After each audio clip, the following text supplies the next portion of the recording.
I spoke to President Donald Trump on the phone about teleporting. Yes, teleporting. If you're wondering why, here's why.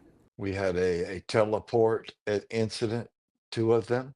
The car lifted up and took me where I was going. And I ended up at a Waffle House like 50 miles away from where I was. That man who last year said he teleported to a Georgia Waffle House is Greg Phillips. And he's actually one of the most powerful officials at FEMA overseeing disaster response across the entire country.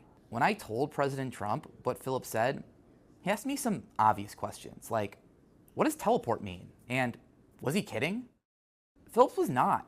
In fact, he recently doubled down on the claim he teleported in a post on Truth Social. Phillips said that many of the episodes occurred while he was heavily medicated during cancer treatments, writing, "During that journey, things happened that I can't explain." And when I told President Trump that he wasn't kidding, he said, "It just sounds a little strange, but I know nothing about teleporting or him, but I'll find out about it right now."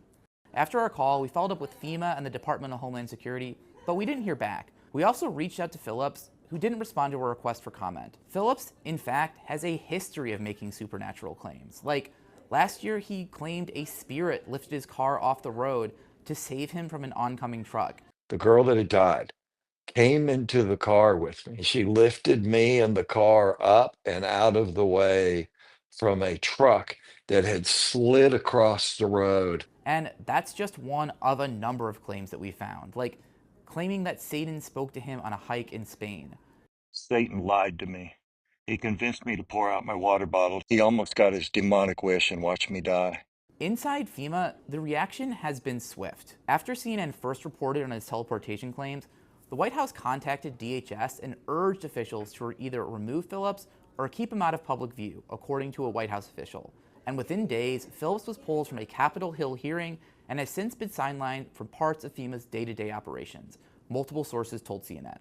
For some senior career officials, this situation is actually more complicated. Some told us despite the teleportation claims, which they do find bizarre, they think he's done a good job on disaster response. And now, FEMA officials are grappling with what comes next.